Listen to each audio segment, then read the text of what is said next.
La véracité n'a jamais figuré au nombre des vertus politiques et le mensonge a toujours été considéré comme au moins parfaitement justifié dans les affaires politiques. Ce constat n'est pas une plainte théorique, c'est une description de ce qui affaiblit la capacité commune à juger.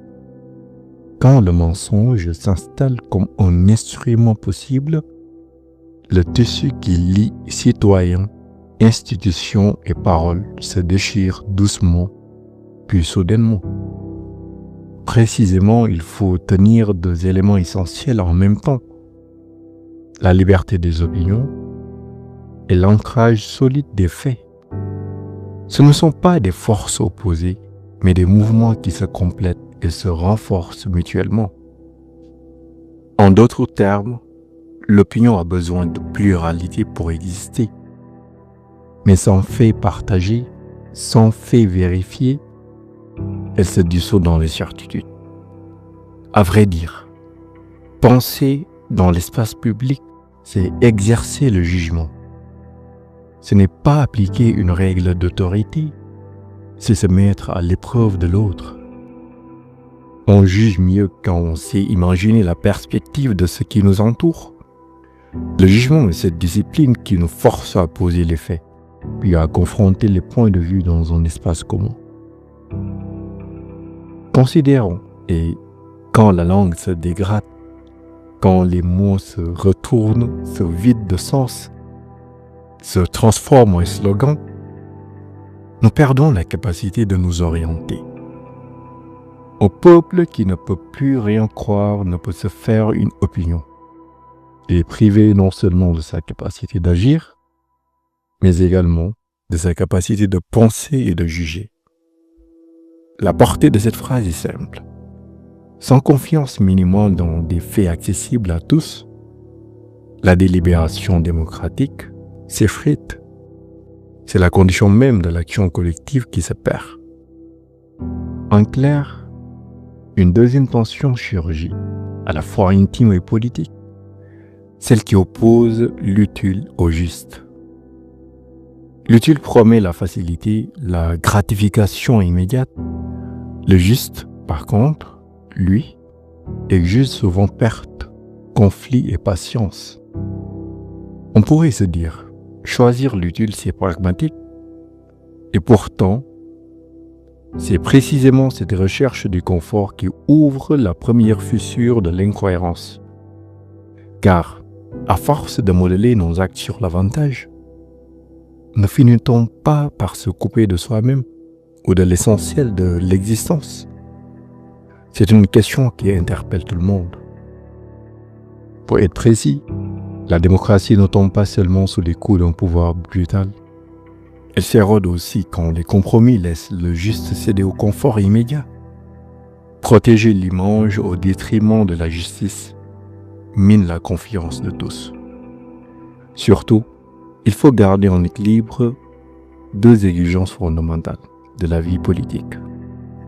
Accueillir la pluralité des voix tout en les confrontant au réel. Les récits, les opinions, les perspectives variées ne suffisent pas. Elles doivent être examinées, mises en tension avec les faits et pesées par le jugement. Si cet équilibre se rompt, la démocratie se fragilise. Trop de faits sans débat enferment dans une logique technocratique et aveugle aux besoins humains. Trop d'opinions sans référence au réel entraînent la confusion, la discorde et l'impossibilité de décider collectivement. Chaque voix doit donc trouver sa place dans un espace partagé où le jugement éclaire, évalue et relie. C'est ce travail constant, souvent invisible, parfois exigeant, qui permet aux politiques de rester vivants et cohérents. En vérité, le mensonge en politique organisée va plus loin. Il ne cherche pas seulement à tromper, il vise à rendre tout douteux. Il veut que rien ne tienne. Et quand tout devient suspect, la prise de décision collective est paralysée. La substitution du mensonge au réel détruit notre sens de l'orientation commune et rend la parole impuissante. À ce titre, dans ce passage, la langue n'est pas neutre. Elle constitue le monde partagé. Les mots justes font exister des possibilités d'action. La parole n'est pas une décoration et la charpente fragile du commun. Si la langue se transforme en poudre de slogans, nous n'avons plus d'outils pour bâtir ensemble. Il faut affronter la tentation de céder au confort, à la facilité ou à l'indifférence. La résistance commence souvent dans des gestes modestes mais décisifs.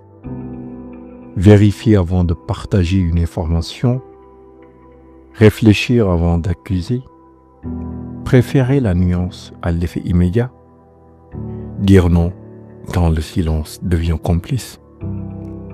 Ces gestes anodins en apparence sont en réalité les piliers de la robustesse démocratique.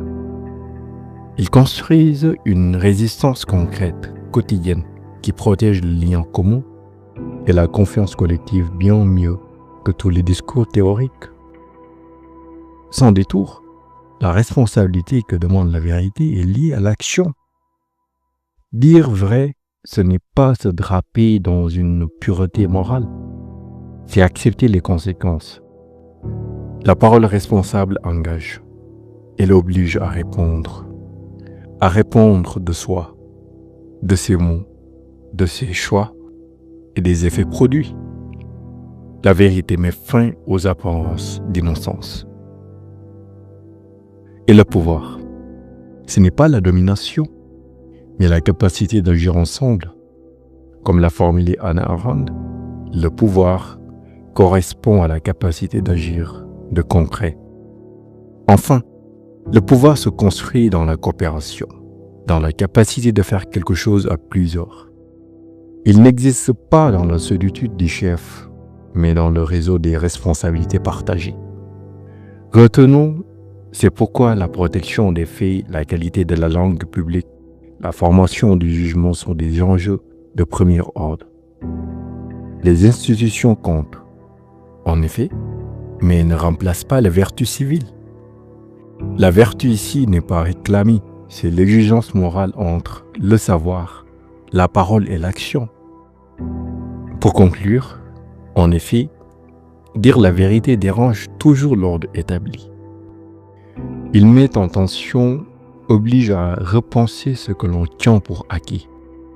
Et pourtant, c'est ce geste qui préserve la confiance, qui construit la possibilité d'agir ensemble. La vérité devient un capital indispensable pour avancer ensemble et viser l'excellence. Il faut se rappeler que cette exigence n'est pas seulement politique, elle est profondément relationnelle. Et être fidèle à l'autre ne signifie jamais se rendre complice de l'injustice. Aider, c'est parfois refuser de fermer les yeux. C'est affronter l'épreuve morale qui traverse à la fois le politique et l'intime. Et cette épreuve est d'une seule et même: tenir la parole, tenir le réel. En un mot, penser politiquement. Aujourd'hui, c'est réapprendre la discipline du jugement. C'est cultiver des habitudes essentielles.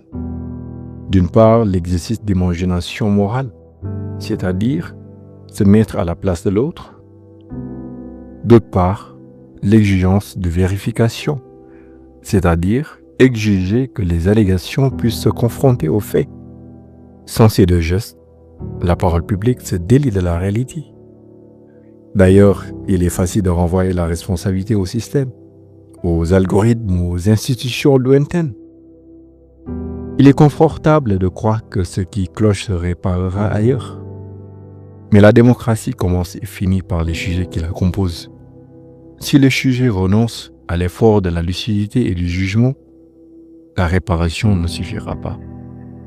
En somme, que retenir concrètement 3 gestes simples, stricts et utilisables. Le premier, c'est vérifier avant de partager une information. Le second, c'est imaginer au moins 3 vies qui seront touchées par les mots que l'on prononce. Et le troisième, c'est de préférer la parole juste qui oblige à agir plutôt que celle qui séduit. La vérité politique n'est pas un ornement. Il est la condition même pour agir ensemble. C'est ce qui permet à un monde commun de tenir, de rester solide malgré le tumulte et les tensions.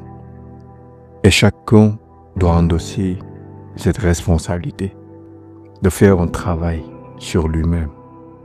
Et ce travail, quoi qu'on en dise, ne commence ni dans les discours des autres, ni dans les institutions abstraites. Il commence là, exactement là en soi. Parce qu'en réalité, c'est tout simplement en soi, et seulement en soi, que le travail commence.